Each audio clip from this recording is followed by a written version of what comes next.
ಬೆಂಗಳೂರು ದಕ್ಷಿಣ ವಿಧಾನಸಭಾ ಕ್ಷೇತ್ರದ ಕಲ್ಲುಬಾಳು ಗ್ರಾಮ ಪಂಚಾಯಿತಿ ವ್ಯಾಪ್ತಿಯ ಹರಪನಹಳ್ಳಿ ಗ್ರಾಮದಲ್ಲಿ ಗ್ರಾಮಸ್ಥರ ಸಮ್ಮುಖದಲ್ಲಿ ಶ್ರದ್ಧಾ ಭಕ್ತಿಯಿಂದ ನೆರವೇರಿದ ಗ್ರಾಮ ದೇವತೆಗಳ ಉತ್ಸವ ಹಾಗೂ ಹರಪನಹಳ್ಳಿ ಗ್ರಾಮದ ಊರ ಹಬ್ಬ ಕಾರ್ಯಕ್ರಮ. ಇನ್ನು ಹರಪನಹಳ್ಳಿ ಗ್ರಾಮದ ಊರ ಹಬ್ಬ ಕಾರ್ಯಕ್ರಮ ಅಂಗವಾಗಿ ಹರಪನಹಳ್ಳಿ ಗ್ರಾಮದ ಗ್ರಾಮ ದೇವತೆಗಳಿಗೆ ವಿಶೇಷ ಅಲಂಕಾರ, ವಿಶೇಷ ಪೂಜೆ ಸಲ್ಲಿಸಲಾಯಿತು. ಹಾಗೆಯೇ ವೈರಗಾಸೆ ಸೇರಿದಂತೆ ಹಲವು ಸಾಂಸ್ಕೃತಿಕ ಕಾರ್ಯಕ್ರಮಗಳನ್ನು ಆಯೋಜಿಸಲಾಗಿತ್ತು. ಇನ್ನು ತಮಟೆ ವಾದ್ಯದೊಂದಿಗೆ ಮಹಿಳೆಯರು ಗ್ರಾಮದಲ್ಲಿ ಮೆರವಣಿಗೆ ನಡೆಸಿದ ನಂತರ ಹರಪನಹಳ್ಳಿ ಗ್ರಾಮದಲ್ಲಿರುವ ಗ್ರಾಮ ದೇವತೆಗಳಿಗೆ ತಂಬಿಟ್ಟಿನ ಆರತಿಗಳನ್ನು ಬೆಳಗಿದ ದೃಶ್ಯ ಕಂಡುಬಂತು. ಇನ್ನು ಕಾರ್ಯಕ್ರಮದಲ್ಲಿ ಜನಪ್ರತಿನಿಧಿಗಳು, ಗಣ್ಯರು ಹಾಗೂ ಗ್ರಾಮಸ್ಥರು, ಭಕ್ತರು ಭಾಗವಹಿಸಿದ್ರು.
ಎಲ್ರಿಗೂ ನಮಸ್ಕಾರ.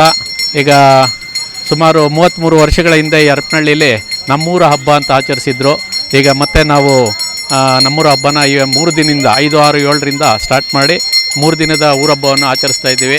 ನಮ್ಮ ಎಲ್ಲ ಗ್ರಾಮ ದೇವತೆಗಳನ್ನು ಒಂದೆಡೆ ಸೇರಿಸಿ ಮತ್ತು ದೇವಸ್ಥಾನಗಳಿಗೆ ಹೋಗಿ ಎಲ್ಲ ಊರಿನ ಎಲ್ಲ ಪ್ರಮುಖರು, ಊರಿನ ಮುಖಂಡರು ಎಲ್ಲ ಸೇರಿ, ಸದಸ್ಯರುಗಳು ಎಲ್ಲ ಸೇರಿ ನಮ್ಮೂರ ಹಬ್ಬನ ತುಂಬ ವಿಜೃಂಭಣೆಯಿಂದ ಆಚರಿಸ್ತಾ ಇದ್ದೀವಿ. ದಯವಿಟ್ಟು ಎಲ್ಲ ನಾಳೆ ಊರಹಬ್ಬದ ಊಟಕ್ಕೆ ಬಂದೋಗಿ. ನಮಸ್ಕಾರ. ಪ್ರತಿ ವರ್ಷ ಶ್ರೀರಾಮನವಮಿ ಮಾಡ್ತೀವಿ ನಾವು. ಆದರೆ ಶ್ರೀರಾಮನವಮಿ ಉತ್ಸವದಲ್ಲಿ ನಾವು ಬರೀ ದೇವರುಗಳು ಪಲ್ಲಕ್ಕಿ ಉತ್ಸವಗಳು ಮಾಡ್ತೀವಿ. ಆದರೆ 33 ವರ್ಷ ಆಯಿತು ನಾವು ಊರಹಬ್ಬ ಅಂತ ಮಾಡಿ. ಈ ವರ್ಷ ಊರಹಬ್ಬ ಮಾಡಬೇಕನ್ಬಿಟ್ಟು ಎಲ್ಲ ನಮ್ಮ ಗೌಡ್ರುಗಳು, ನಾವುಗಳೆಲ್ಲ ಸದಸ್ಯರುಗಳು, ಪಂಚಾಯತ್ ಸದಸ್ಯರುಗಳೆಲ್ಲ ಕೂತು ಮಾತನಾಡಿ ಒಂದು ತೀರ್ಮಾನಕ್ಕೆ ಬಂದು ಎಲ್ಲ ಒಗ್ಗಟ್ಟಲ್ಲಿ ಮಾಡೋಣ ಅಂತೇಳಿ ಮಾಡ್ತಾಯಿದ್ದೀವಿ. ಗ್ರಾಮ ದೇವತೆಗಳು ಒಟ್ಟು ನಮ್ಮ ಊರಿನಲ್ಲಿ ಸುಮಾರು ಒಂದು 15 ದೇವರುಗಳು ಉತ್ಸವ ಮಾಡ್ತಾಯಿದ್ದೀವಿ. ಇದೇ ಥರ ಮುಂದಿನ ದಿನಗಳಿಗೂ ಇದೇ ಥರನೇ ಊರಹಬ್ಬನ ಮುಂದುವರಿಸ್ಕೊಂಡು ಹೋಗ್ತೀವಿ. ಧನ್ಯವಾದಗಳು.